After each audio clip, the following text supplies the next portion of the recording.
This week in comic books, Conan and Venom bromance over some tacos in Mexico. Batman and Superman have to figure out how to defeat a super genius ape because DC. And of course, Lost Soldiers is just depressing. All that and more from this week's haul. Roll that intro.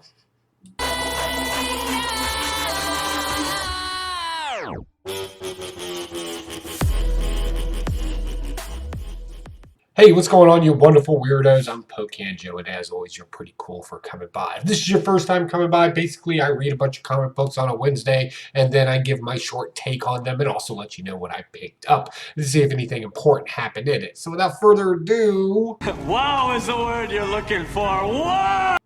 Let's roll into this. First, we're going to start off with one of the tie-ins I bought from Empire, and that's Captain America. Now, I love me a good Captain America story. Of course, that's nothing to say with codes because you can't write Captain America. But this was actually okay. It's a little weird. Captain America has to show up to the United States. He's just outside of Virginia, or no, he's just outside D.C. in Virginia at Fort Myer, where the plant people are attacking. So Captain America gets down there, gets into the battlefield, and we meet the new Howling Commandos, because everybody knows who Captain America is. Captain America brings a great idea of, hey, let's gather our troops here in the U.S. and go help the people out in Mexico. Of course, the powers that be tend to have a little bit of a problem with this, so Captain America goes out to the front porch, gives everybody an inspiring speech, and convinces all these soldiers to abandon their duty. And their orders to go to Mexico. But first they're going to stop off at Fort Lee, which is like legitimately just like an hour from here, to help out some National Guard unit. Little story to the writer, there's no National Guard units at Fort Lee. That's all active duty. Homework, I know. All in all, though, it's a good story. I'm making fun of it. I really did enjoy its very refreshing take on Captain America after our last couple of runs with Captain America. This seemed more like Captain America to me. This was super cool. A lot of utilitarianism be involved. You know, if we all work together, then we'll all succeed together. That kind of mentality. Very smart writing. Very good. I know I'm poking a little fun at it. That's pretty much what I do. Next, we got SpiderMan Noir. Now, I love SpiderMan Noir. I think this is a very good, very well written. They do that whole thing where everything's like really dark tones, and then they like accent a red here and there, kind of like what they did in The Spirit and Sin City, right? Kind of that kind of vibe going through here. This basically takes place in another part of the multiverse where Spider-Man's basically a detective. And they're going over to Germany because they got to find an artifact of some sort. And not your average comic book reading here. Some people may have a problem with this. They may find it boring. But I kind of like that old school kind of talk, gumshoe type of talk language, if you will, from the 1940s. Are you sure that's what you want? You get a ton of that in here. It doesn't read like comic book, though. It's not a superhero story. It's basically a mystery.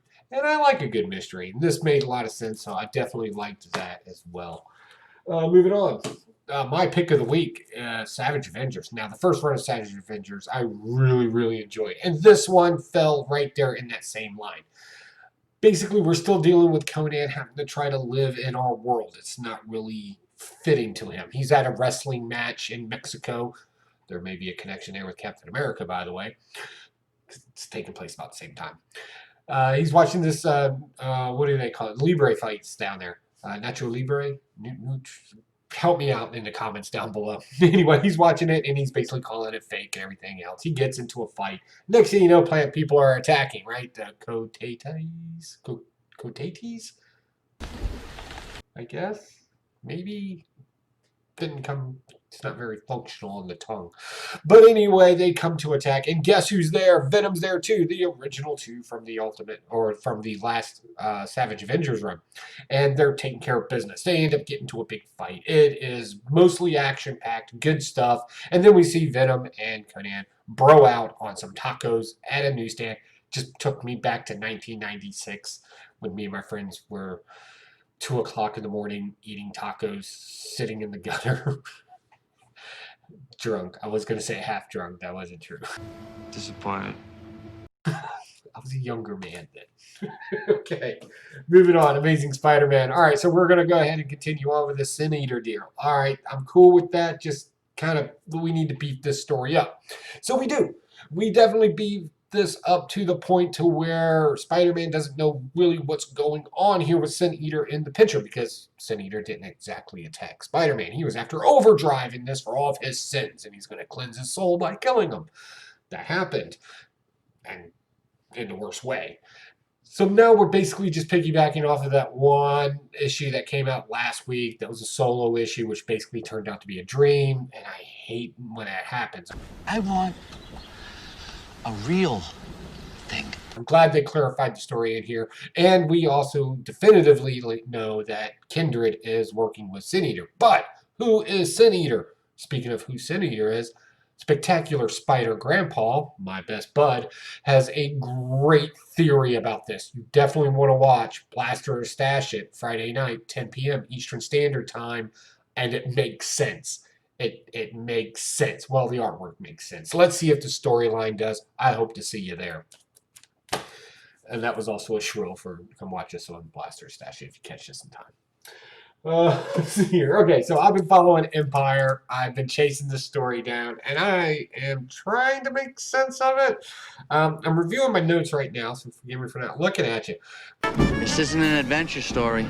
But we kind of get this weird macabre story in here. Or maybe macabre's not the story. Basically, this whole thing is themed around the burden of leadership and what leadership looks like. And ultimately,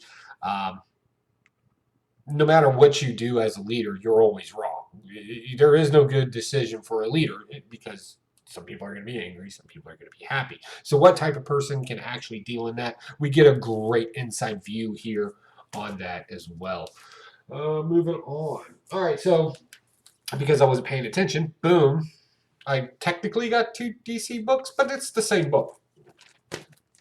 So Ultra Humanite, if you don't know who he is, he's basically a Gorilla Grodd, but the truth is, it really was a man stuck in a wheelchair who was super smart. He suffers from narcissism. He thinks he's smarter than everybody else, and not only does he think he is smarter, he has to constantly prove it. And in this, he's apparently got a problem with Superman, like most villains do. All that power, and he envies that power. It's very obvious in this story. And he also doesn't like the fact that Batman can outsmart him, so he has a dastardly deed. He captures Spider-Man in this and puts a bomb in him and says, "You're basically going to take care of Superman for me." I like this. It's classic DC storytelling, as silly as it is to have a super smart ape, whatever the case may be. But I don't know if it's just nostalgia or if it's good writing at this point. Disappointed. I don't know. Plus, you put a monkey in a story, I'm pretty much going to read it. I don't know what that's about. It's just something that I do. I'll talk to my therapist about it. All right, here we go. I don't have a therapist. All right, next. Lost Soldiers. Oh, wow, this is super depressing.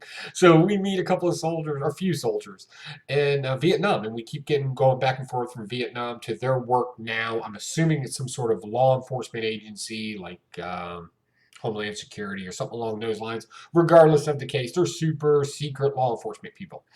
And they're old now, and they keep going back to their time in Vietnam and how jacked up things were then and how their lives really haven't changed a whole lot. I really like this because it's a great reflection of young ambition being forced into war, and then it turns around to what you learned there and how it just kind of follows you throughout your life. So, you know the saying, you die, or you live by the sword, you die by the sword. That kind of comes into mind when I read this. If you read it, let me know what you thought about it, and definitely comment down below, because this intrigues me, but I don't know if it's because it's a good comic book story or if maybe I'm just thinking way outside the pages on this one. So definitely let's have some conversation about that. And last but not least, The Boys, Dear Becky. So we've got some more of The Boys stuff. They got the show out. They got to cash that out.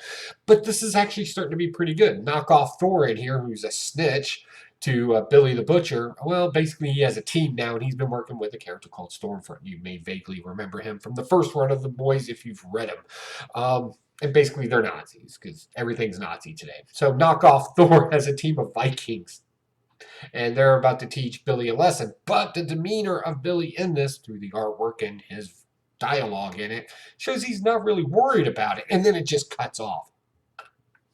I used to hate that.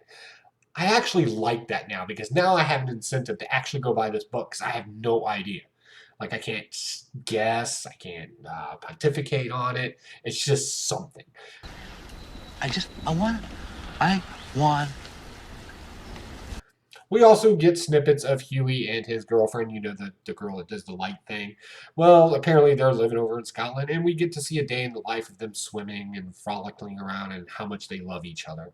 Okay, I get it. You got to fill the other pages. That's fine. Just keep giving me some more Billy the Butcher in here doing what he does best, and we'll be friends. All right, so what's going on? As I mentioned before, Blaster Stash at 10 p.m. Eastern Standard Time, Friday night. Definitely come by and see us. We got the live chat going up. We know you read comic books. We read comic books. Let's talk about the different perspectives that we've had on them. Definitely swing in and join us. Other than that, as far as I know, Baltimore Comic Con is still a go.